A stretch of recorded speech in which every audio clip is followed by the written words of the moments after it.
What's going on, everybody? Welcome back to the Canadian Football Fantasy Fix for Week 9 of the 2021 CFL season. I'm Ryan Coop here with your final depth chart update of the week, going over the lineups for the two games taking place on Saturday. We've got the Hamilton Tiger Cats, Montreal Alouettes, and the Saskatchewan Roughriders and Calgary Stampeders. There is a game tonight on Friday night as well between the Winnipeg Blue Bombers and BC Lions. If you go check back on the channel, the previous video, I went over the depth chart for that one.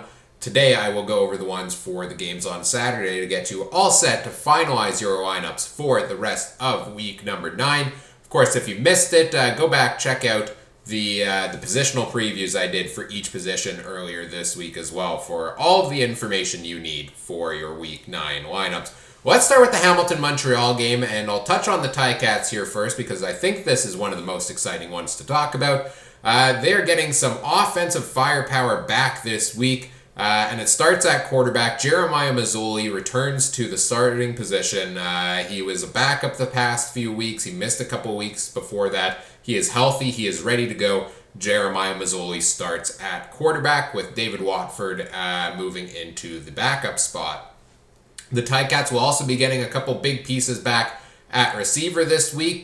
Brandon Banks is back in the lineup after missing a couple of games. And Braylon Addison makes his first start of 2021, returning from injury as well. So two huge additions there for Masoli to his receiving corps. With these guys coming back into the lineup, Poppy White does move to the bench. He will not be in the lineup this week. And David Unger III moves to a backup position behind Tim White. So the Ticats will be rolling with Jeremiah Masoli at quarterback. At receiver, it's Brandon Banks, Braylon Addison, Stephen Dunbar Jr., Jalen Acklin, and Tim White. And at running back, Sean Thomas Erlington is officially listed as the starter this week. Last week he was the third string listed as the third string. He was considered doubtful for the game. He ended up playing and getting the bulk of the reps, so it's accurately reflected now on the depth chart that he should be getting most of them this week. Jackson Bennett and Malik Irons listed behind him at the running back position. Looking at the defensive side of the ball, it seems to be pretty healthy. It looks like it's pretty much the same lineup as the week before for the Ticats. Nothing too notable there. Good to see them getting healthy on all sides of the field. And watch out, because I think with all of these guys back in the lineup, they will go back to being the force to be reckoned with that we saw in 2019 and expected them to be this season. And I expect them to pick up some wins and climb the charts here this year. As the season goes on. Looking at the Montreal side of things, offensively, they line up the exact same as last game against Toronto. Vernon Adams Jr. is at quarterback, William Stanback at running back, Eugene Lewis, BJ Cunningham, Jake Weineke, Quan Bray, and Keon Julian Grant at the receiver position, so no change there. The one spot we do see a change this week is at the kick return position. Mario Alford is still out on the injured list. Last week, backup receiver Rashad Ross took the return duties, but this week he is out of the lineup, and it will be split between depth running back Cameron Artis-Payne will handle the kickoffs, and defensive back Greg Reed will handle punt returns this week. So I would stay away from the return position for the Alouettes, especially since it's split, and Greg Reed's a defensive back, so you can't pick him anyways. On the defensive side of the ball, a couple notable changes here. They will be without defensive end Antonio Simmons, so a big piece missing there on the defensive side of the ball for the Alouettes, but they do get some help back at cornerback as Najee Murray returns for the first time at the cornerback position since week number 3. Getting into the second game of the second game on Saturday, the Saskatchewan Roughriders, Calgary Stampeders. Looking at the Riders, first of all, offense seems to be the same as last week as well. Cody Fajardo's at quarterback, William Powell's at running back, Keon Schaefer-Baker, Ricardo Lewis, Braden Lenius, Kyron Moore, and Mitchell Picton at receiver. So no changes there. Still no Shaq Evans. Still no Jordan Williams-Lambert. I know Shaq Evans has started running, and it looks like he is slowly but surely making his way back towards the lineup, but is still not quite ready to go. Jamal Morrow listed as the backup at running back. I expect him to be handling return duties once again this week. Even though it's not listed on the depth chart, I think that one's a pretty safe bet, given how well he's been doing at that position. On the defensive side of the ball, they get a nice addition back on the defensive end spot, and that is AC Leonard, who returns from his 3-game suspension. So AC Leonard is back in on the defensive line. Other than that, no notable changes for the Riders from the depth chart perspective this week. They've got most of their starting defense slowly but surely coming back, and they are rolling with the same team on offense that had a pretty good day against BC the week before. Taking a look at the Calgary side of things, this is where we see some big changes in the lineup for this week. Most notably, no Kamar Jordan and no Josh Huff at wide receiver. Arguably, in my opinion, the two best receivers on the Stampeders roster are not ready to go this week due to injury.